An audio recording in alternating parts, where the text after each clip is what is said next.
Good day. So let's have another discussion for a miscellaneous topic here in Still Design. So this is the local web yielding.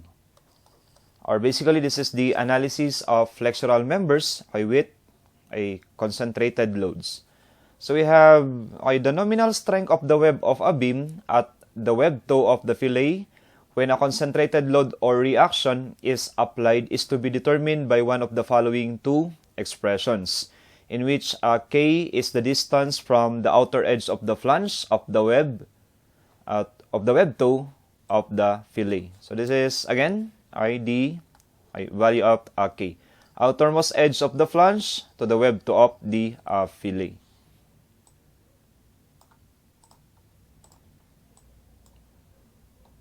So that is for the value of K. Then we have L sub B is the length of bearing. If it is in English, it will be in inches. So if we are to apply a concentrated load, so we need to consider its length, the length wherein we are to place that concentrated load. So one example is that, for example, we are to put a column over a beam. So obviously, the column will not stand on a point. So we need a certain length for that column. In the same way with the support, support for the end of the beam. So for the support reaction, so obviously this will be in terms of a concentrated load. But we need a certain length, L sub B, to place the support. So that is the L sub B, the length of a bearing of the force parallel to the plane of the web. We have F sub YW is the specified minimum yield stress. Again, if it is in English, we have kips per square inch of the web. And T sub W is the thickness of the web. So we have the two expressions. So this is the first one. So if the force is a concentrated load or reaction that causes tension or compression and is applied at a distance greater than the member depth D, so from the end of the member. So we have so we'll be using the depth of the section as our basis. So the reaction can be computed as that is 5 times K plus L times B multiplied by FYW times T sub W. So for LRFD, we have 1.00. Then for the factor of safety for ASD is 1.5. Then for the second expression, if the force is a concentrated load or reaction applied at a distance D or less from the member N, then we have the reaction equal to 2.5 of K, the quantity 2.5 of K plus L sub B multiplied by F sub YW times the thickness. So the same factors for LRFD, we have 1.00. So factor of safety for ASD is 1.5. Okay, so let's have an example for this miscellaneous topic, the local web yielding.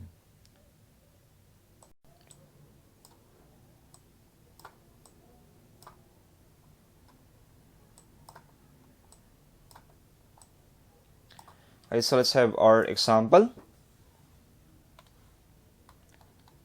So a W21 by 44 has been selected for the beam shown. Lateral bracing is provided for both plunges at beam ends and at concentrated loads. If the end bearing length is 90 mm and the concentrated load bearing lengths are each 75 millimeters, so we are required to check the beam for web yielding. So we have Fy is equal to 345 megapascals. So we have our beam loaded as shown. So we have a total length of 4.5 meters. So two concentrated live loads, 155.7, a uniform dead load of 15.24 kilonewtons per meter, including the beam weight. So according to this problem, we are to use W21 by 44. So we list down the properties of W21 by 44. So you have the depth, thickness of the flange, thickness of the web, and the value of K. Then also, according to this problem, we have the bearing length for N of the beam is 90 millimeters. So that is for the supports. So the bearing length wherein the support reaction, the ultimate support reaction R sub U is acting, that is at a length of 90 mm. Then for the bearing lengths for the concentrated loads, it is given as 75 millimeters. So we have 2. Okay, so first thing to do, let us compute for the support reaction. So for the support reaction, so let's have first the ultimate values of the given loads.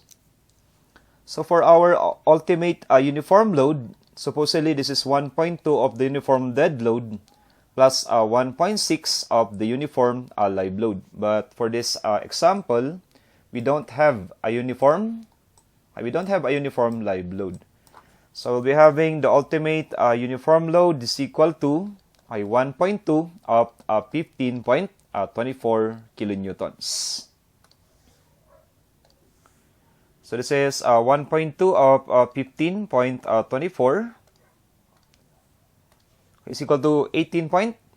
This is 18.288 kilonewtons per meter. Okay, for the ultimate value of that concentrated load, P sub U is supposedly 1.2 of the dead load plus 1.6 of the live load.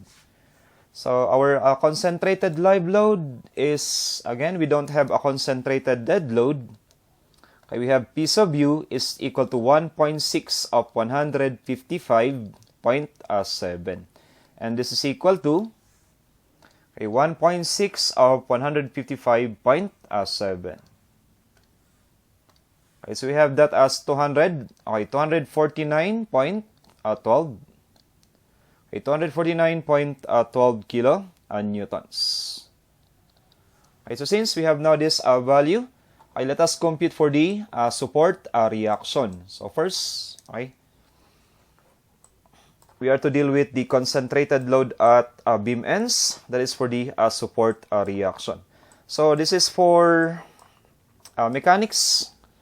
So we will be doing the summation of forces vertical equal to 0, assuming upward forces to be positive. Okay, so since we have symmetrical loading, the support reaction on the left side is basically equal to the support reaction on the right side or right end.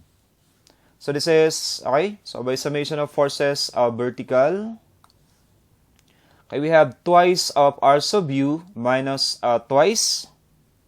We have 2 concentrated live load, 2 P sub U minus, the equivalent total load of this uniform load is the ultimate uniform load multiplied by the length of the beam equal to 0. So we'll be having the value of R sub U is equal to transpose, this is 2 P sub U plus the W sub U times L divided by 2. So this will be the value of the support reaction.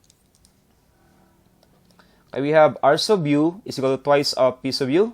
We have that as 249.12 kilonewtons plus the ultimate uniform load is 18.288 kilonewtons. And the length of the beam is 4.5 meters. Then to be divided by 2. So we have the support reaction, ultimate value is 249.12 multiplied by, or 2 times 249.12, plus, the uniform load is 18, ultimate uniform load 18.288. The length of the beam is 4.5 meters.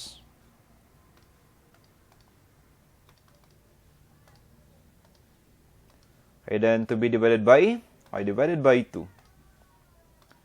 So they have the support reaction is equal to 290.268 kilonewtons. So 290.268 kilonewtons. Now we need to compare this actual value, the actual support reaction, to the capacity of our section.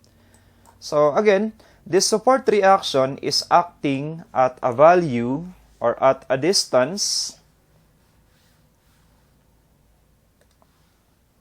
okay, at a distance less than the depth of our section. So again, what is the depth of the W21 by 44? That is 526 millimeters. If our support reaction is acting for this length of 90 mm over this length of 90 mm on this on this end of the beam, so or else the point of action is less than 526 millimeters from the left end. So therefore, which expression will be applicable? Okay, so the applicable expression is expression number 2. If the force is a concentrated load or a reaction applied at a distance d or less from the member n. So we'll be using this expression. Okay, the second one. Okay, so for computation of the capacity, again, so we are dealing with the support.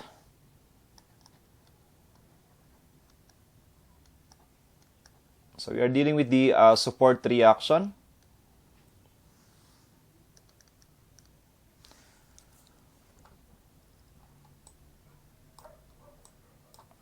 Okay, so we have the applicable expression.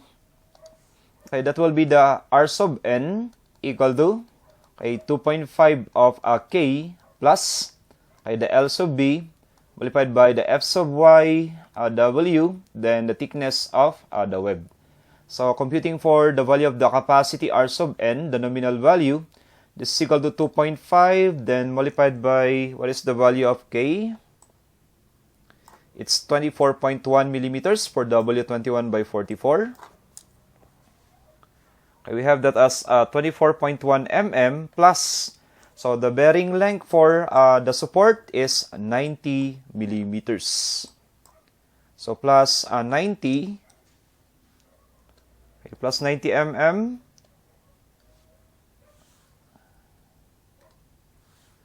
Okay, then to be multiplied by Fy, again, so this is in terms of millimeters. Multiplied by Fy is 345 megapascals or the newtons per square mm. Then multiplied by the thickness of the web. The thickness of the web for W21 by 44 is 8.89. So multiplied by 8.89 millimeters. So if we are to do unit analysis, so cancelling millimeters and the square millimeters, the remaining unit is obviously in newtons. So we are to multiply 1 kilonewton is to 1,000 newtons. Okay, computing for the nominal capacity, the nominal reaction value, okay, we have that as R sub n is now equal to, okay, we have that as 2.5 multiplied by 24.1. This is plus 90 millimeters. Okay, times 345 megapascals times the thickness of the web is 8.89 mm. Then to be divided by 1,000 to be in kilonewtons. So that is 460.82. 460.82 kilonewtons. So we need to compare its reduced value. So we are to use the factor P multiplied by the R sub n. But again, for this case, okay, so we are to compare this value to the, it should be greater than, okay, it should be greater than the value of our actual reaction. And the value of P for this one is basically equal to 1.00. Okay, based on our reference. So we have, that is this, that will be the same as 1.00 multiplied by 460.82. Is it greater than what is our R sub u? Okay, the R sub u is equal to 290. Okay, 290.268. So basically we have 460.82 kilonewtons is obviously greater than 290.268. 0.268 kilonewtons. So we satisfy this condition. Kay PRN is greater than the RU. So capacity is greater than the actual. So therefore, we can conclude that the W21 by 44 is adequate.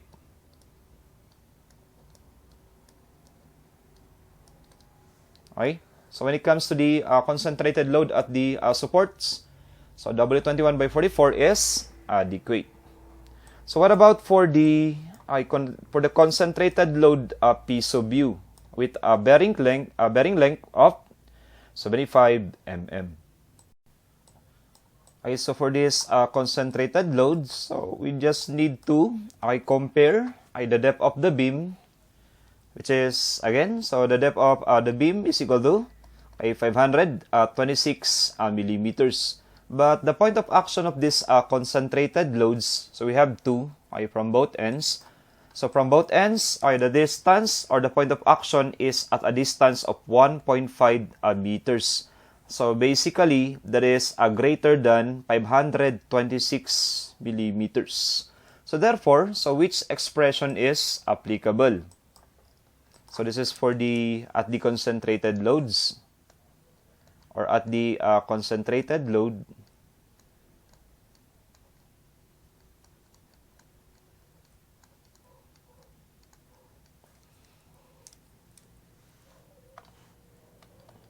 Again, so since its point of action is greater than the depth of the beam, so 1.5 meters is greater than 526 millimeters, so we'll be using expression number 1 or equation number 1. That is, if the force is a concentrated load or reaction that causes tension or compression and is applied at a distance greater than the member depth D from the end of the member. So that will be R sub n equal to 5, the quantity, 5K plus L sub B multiplied by FYW times T sub W. So the applicable expression for the concentrated load, that will be the R sub n is equal to the quantity 5 times K plus the L sub B, then multiplied by FYW times the thickness of the web. Okay, so we are now to substitute. So we have the value of the R sub n is now equal to, so this is 5 times. So again, what is the value of K? That is 24.1 for that section. So 24.1 multiplied by L sub B. So the bearing length for the concentrated load, again, that is 75 millimeters. So plus 75 mm. Okay, then multiplied by Fy is 345 megapascals, and the thickness of the web, so we are just to copy that value, 8.89. So this is 8.89 millimeters. So again, the unit for this one is in terms of the newtons. So we are multiplying 1 kilonewton is to 1,000 newtons. So we'll be having the value of the R sub n is now equal to,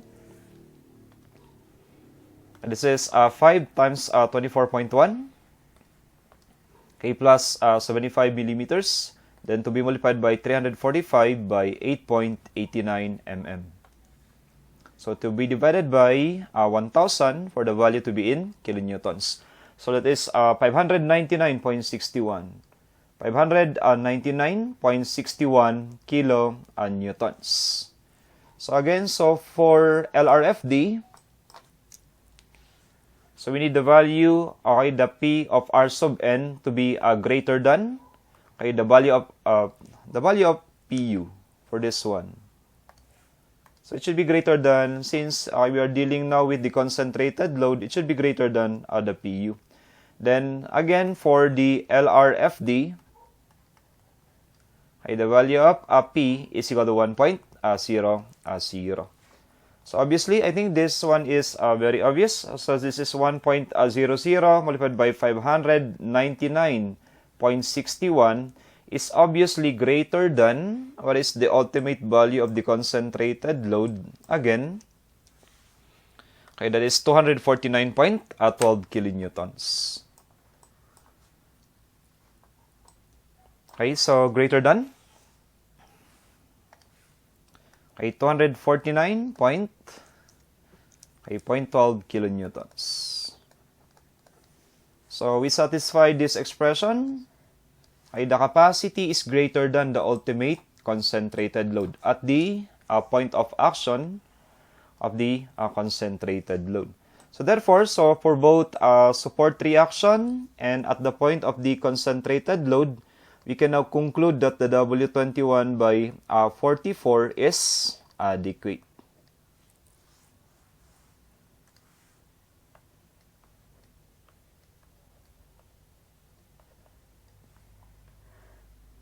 And so this section is adequate when it comes to the web yielding. When it comes to the concentrated load at support, so the capacity is greater than the actual. And when it comes to the web yielding for the point of action, so again, this is the point of action of our concentrated load. So we have the capacity, the capacity that is 599.61 is obviously greater than 249.12. So again, the section W21 by 44 is adequate. So this will be our solution for this example.